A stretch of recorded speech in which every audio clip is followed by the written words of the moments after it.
Thanks, Cressida. Hi again, everyone. So I'm going to talk about why we might want a wellbeing economy. In order to do that, I'll sort of briefly touch on what I think a wellbeing economy is.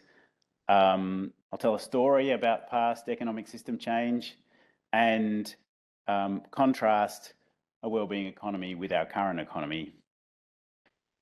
We've had lots of talks today about data and metrics and processes and things like that. And while I am an economist and a data nerd, this is a no data zone here. My talk's going to be high on rhetoric and unsupported assertion. And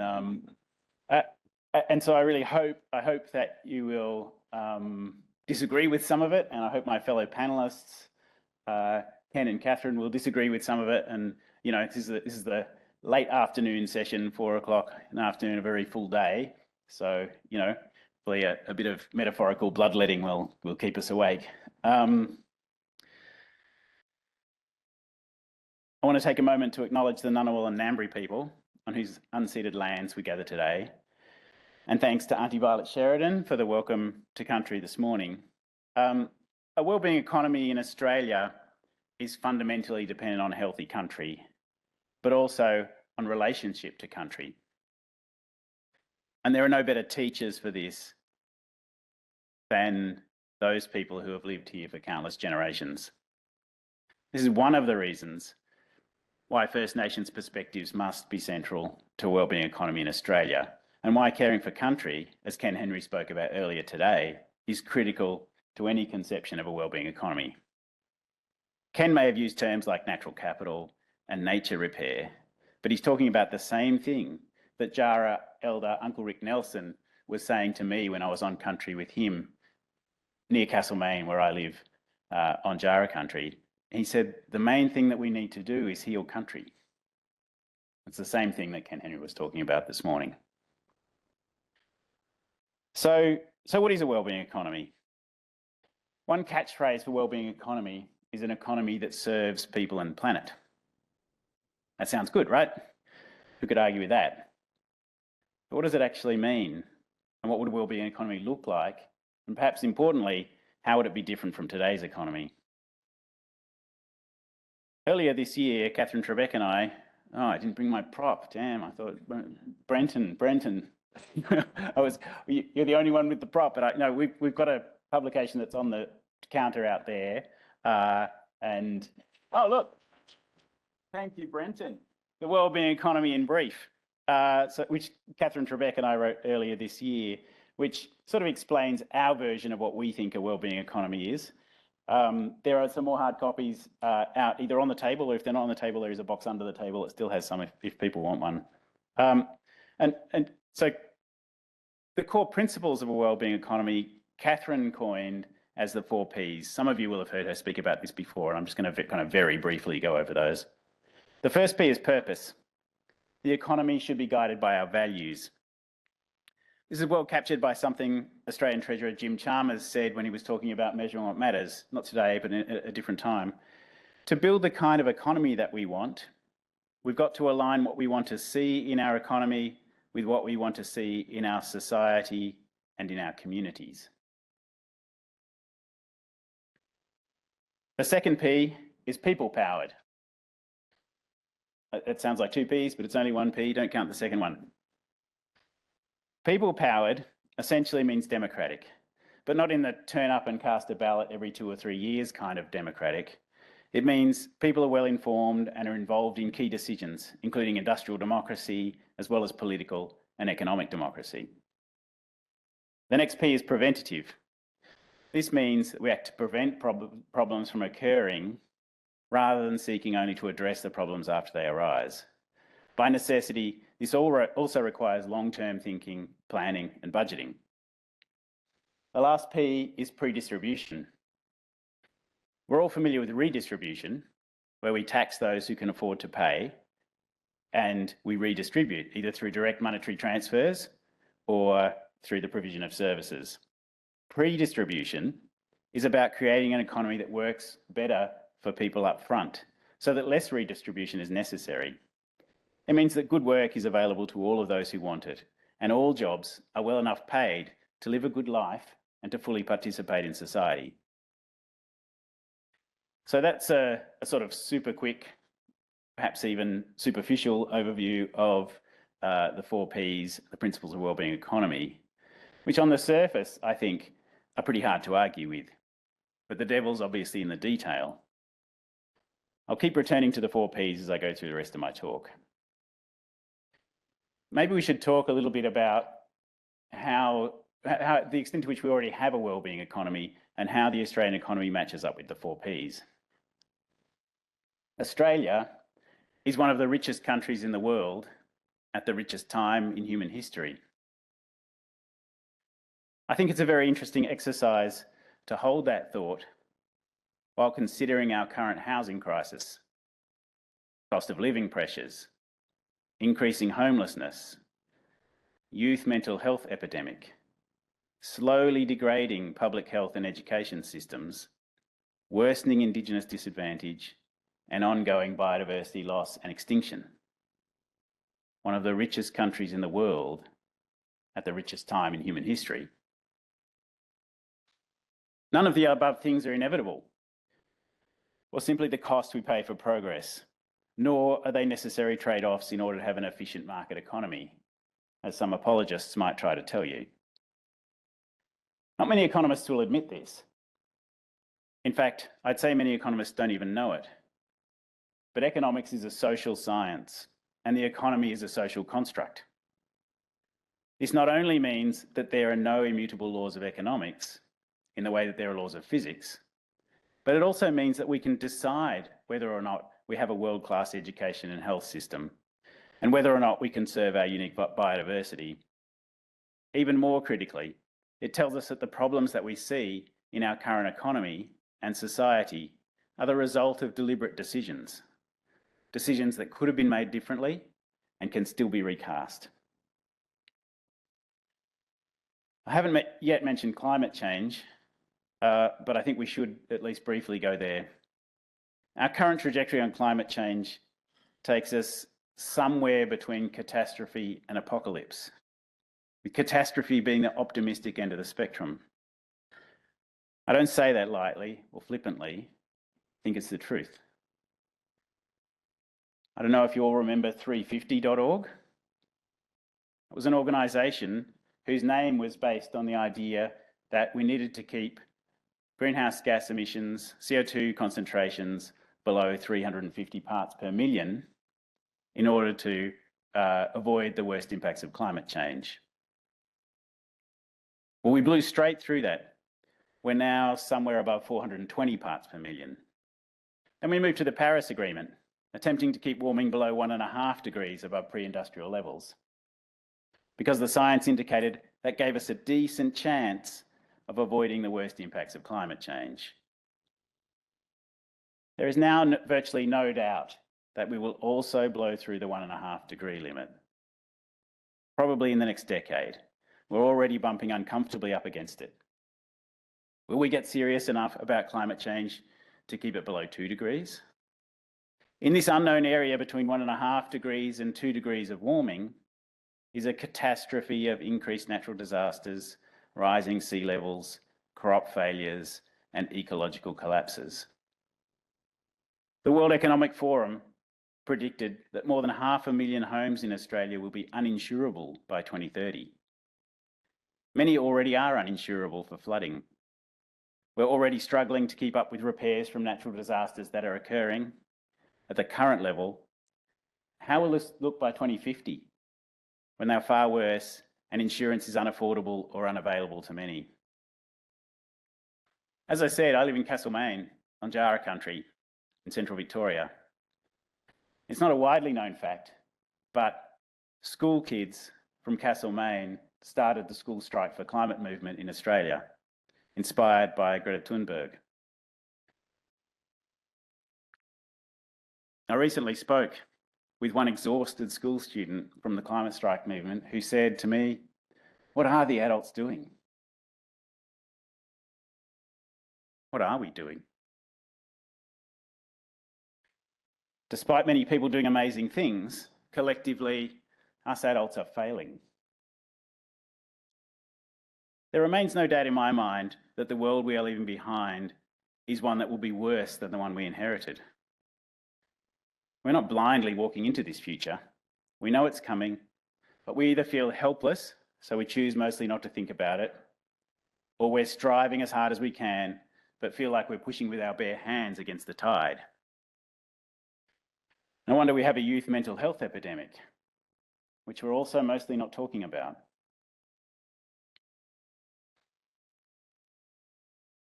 All right, I hope I've reached the bottom of the hole. Let's start climbing out. You might find this hard to believe, given all of the stuff I just said, all the depressing things I've just talked about, but I'm actually an optimist. That's why I do the work that I do. I honestly believe that we can create a better economy. I doubt the thing that we create will be called a wellbeing economy, just like the current economy isn't called a neoliberal economy. It's just called the economy. But I think we can use the term to help guide us to something different. So what can we do? And what might this wellbeing economy actually look like? I think we should start with action that combines the first two Ps, purpose and people-powered. Remember, that's two Ps, not three. Don't get confused. We at CPD, along with a coalition of other organisations, are currently advocating for a national conversation about the Australia that we want for ourselves and for future generations. Such a national conversation would involve many methods of engagement, from kitchen table conversations to town hall meetings, citizen assemblies, online surveys and media coverage. We'd be reaching out to school children, people in aged care facilities and those with disabilities. First Nations visions for the future would be central to such a conversation. While we don't know specifically what would emerge from such a conversation, we do know that when you engage people deeply and go beyond the day-to-day, some of the things they care about most are their relationships, the health of the environment, and about equity. Even the rich are less happy in unequal societies. Such a national conversation, if conducted comprehensively and genuinely, would create a public mandate for political action. They held such a conversation in Wales. Distilled out of this conversation were seven overarching wellbeing goals that were then embedded into the Welsh Future Generations Act and into the decision-making of all government bodies. They also created the world's first Future Generations Commissioner. We can potentially talk more about Wales in the discussion, but I just wanted to quickly mention it here because it demonstrates a place where this has been done and done successfully and shows that we could do it too. Has this made Wales the greatest place on earth with a full-blown wellbeing economy?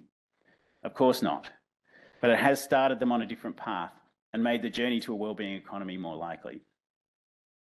We'd love to see such a national conversation inform future iterations of the National Wellbeing Framework, Measuring What Matters, that Treasurer Jim Chalmers spoke about this morning and Kristen was talking about in the last session, and see that framework deeply embedded in how government works and makes decisions. If we took a long-term future generations lens to policy making, we'd make very different decisions. For example, we'd prioritise repairing our natural environment over short-term gains from selling off our natural resources as fast and as cheaply as possible. At the risk of too many digressions, let's talk about natural resources for a moment. Australia is blessed, some might say cursed, with an abundance of numerous types of natural resources. This incredible wealth, from an economic complexity perspective, has made us incredibly lazy.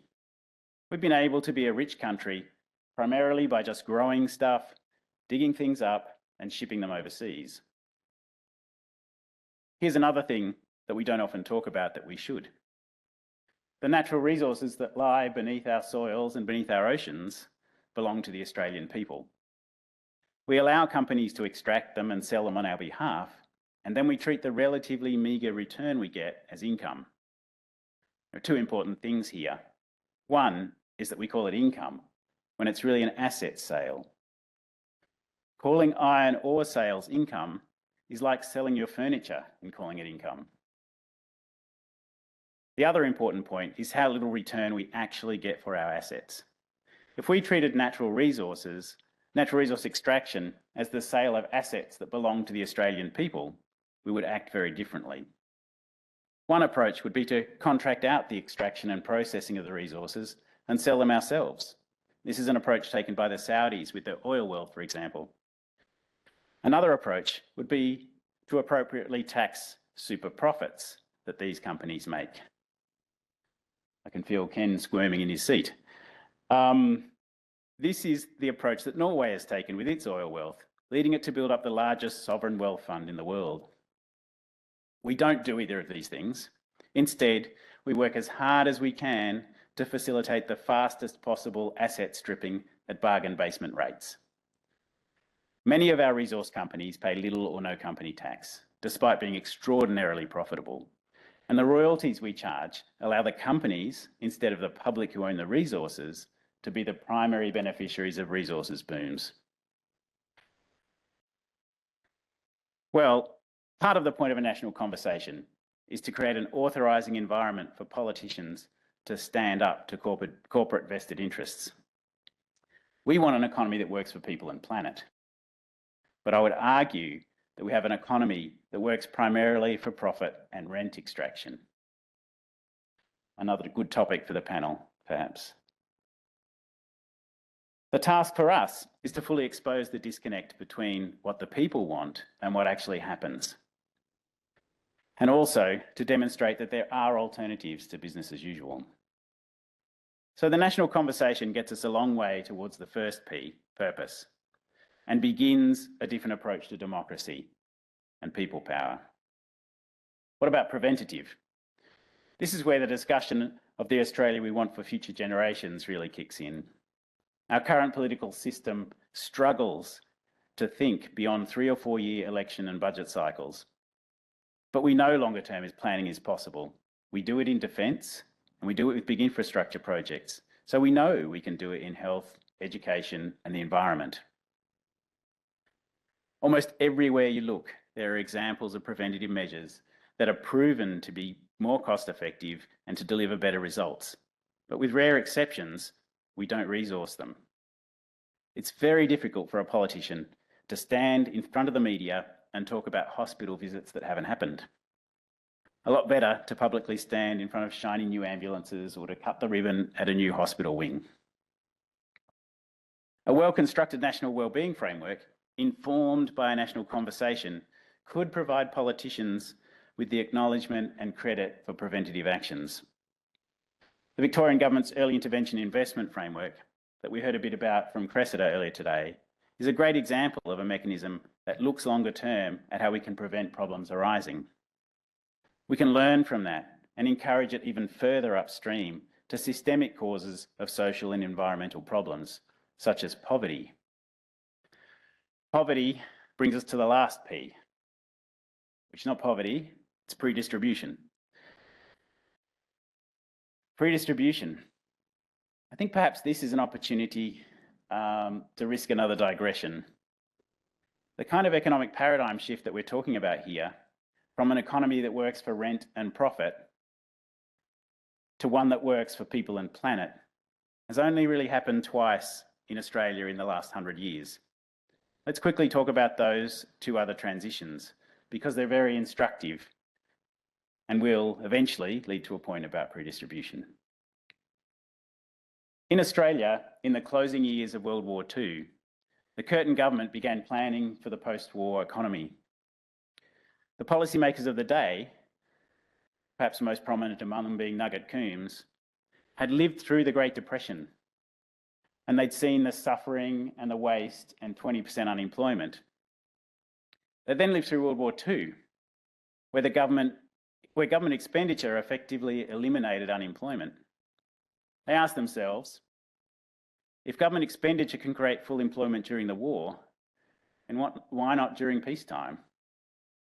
With this question in mind, and their imaginations set ablaze by the work of English economist John Maynard Keynes, they wrote the 1945 White Paper on Full Employment, a remarkable document that laid out a justification for government-created full employment and a plan for how to do it. They reasoned that if we want the benefits of a market-based capitalist economy, then we should also acknowledge and address the costs. One of the costs is unemployment created through the business cycle. Because we're collectively embracing a system that causes unemployment, we should take collective responsibility for the unemployed. Imagine hearing that today. Instead, today, to combat inflation, we intentionally raise the unemployment rate by raising interest rates. Then we blame the unemployed for not having a job. We keep them on unemployment benefits way below the poverty line. We saw some of the statistics earlier today about well-being for the unemployed, and make them jump through meaningless and degrading hoops that we call mutual obligations. Anyway, back to 1945. When the war ended, they put their plan into action. And for the next 25 years, unemployment in Australia averaged 2%. Material standards of living were rising sharply and inequality was falling. This last point is important, particularly the point about pre-distribution. Full employment creates conditions that provide labour with a strong bargaining position. And the result was an increasing proportion of Australia's economic output going to labour and a falling proportion going to capital or profits. This last part is critical to our story. Inequality was falling. That means that a shrinking proportion of Australia's economic output was going to the rich. The rich didn't like it, and they fought back. From the moment Keynesian economic management came to dominate, there were forces working to undermine it. This is a long and complicated story, but the TLDR version is that very wealthy business interests bankrolled think tanks, lobbyists, university departments, and the media for decades to construct an alternative economic paradigm. They had an explicit plan to build this alternative, create powerful champions for it, and then wait for a crisis into which they could leap as saviours. This crisis came in the form of the OPEC oil shocks in the 1970s, and the neoliberals, as they used to call themselves, but no longer do, seized the moment and, over a couple of decades, brought an end to the Keynesian paradigm, ushering in the current paradigm, which we could call neoliberalism, but most people just call it the economy, because it's all we've known for nearly 50 years.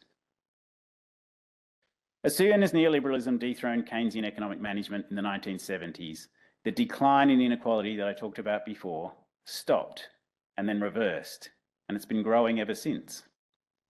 The share of total economic output going to labour is now back to where it was in the 1950s and still falling. This is not a fault or a side effect. This is the system working as intended.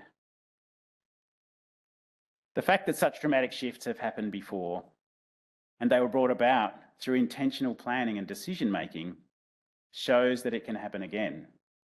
In fact, I'd go as far as to say that a new paradigm shift is inevitable, and it's beginning to happen now. However, the next paradigm has yet to be defined. I think most people in Australia would say that the current economic system is not serving the country well. People know that something is wrong. But most don't really understand what the causes are, or that there are alternatives.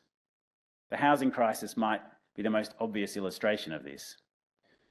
That it now takes around 15 years of careful saving for a couple on average incomes to build up just the deposit for an average priced house is madness.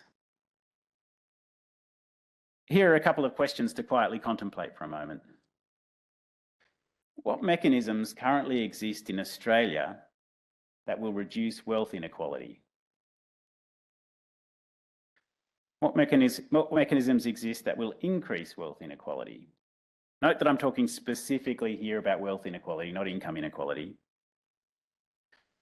If anyone can think of any mechanisms currently operating in Australia that can reduce wealth inequality, I'd really like to hear from you in the Q&A, because I don't know of any. Sure, there are things that might slow down the increase in wealth inequality, but I'm not aware of any that even have the potential to reverse it. By contrast, there are many active mechanisms that increase wealth inequality, from tax concessions for superannuation to the tax treatment of capital gains. If that's correct, that there are no mechanisms to reduce inequality, but lots to increase it, then it's only a matter of time before the top 1% own all of the houses and all of the businesses. Sure, that might be hundreds of years away. It could be a long time. But if there's only a one-way street and a ratchet that keeps cranking up inequality, then it's an inevitable result. As I said earlier, the current economic paradigm is full of cracks. People know it's not meeting the needs of our times, and it's not delivering the kind of prosperity that people actually want. With the wealth and the income that we currently have, we can afford an Australia where nobody lives in poverty. We can afford to protect and repair our natural environment and biodiversity. We could afford to reduce our standard work week to 4 days or 6 hours a day. In every case, we're not doing these things because our current political economy serves rent and profit extraction first and people and planet second. This is not inevitable, and economic paradigm shifts really are possible. Another important word that I haven't mentioned yet is power. It's not a fifth P, we count that one. One of the encouraging things about the big money and effort that goes into corporate lobbying and the capture of governments is that it shows us where power still lies. Power really does still lie with government. And while it's the people who elect the governments, power really does still lie with the people. As George Monbiot wrote in his recent book, The Invisible Doctrine, because voters demand restraints on economic power, whether that involves restricting corporate concentration or environmental destruction, democracy is the problem that capital is always striving to solve. Neoliberalism is the means of solving it. Democracy is the problem that capital is always striving to solve. While neoliberalism may be starting to crack and crumble, it's no guarantee that what we replace it with will be something like a wellbeing economy. As we've seen overseas, fascists already have a ready playbook for capitalising on the kind of political and economic disaffection that we're seeing around the world. Our efforts towards things like wellbeing economy are not so much an alternative to business as usual, but are in fact alternatives to authoritarianism, nationalism, and militarism. If we do not step into this crisis with a coherent and well-championed alternative, somebody else will, and we may like it even less. Thank you.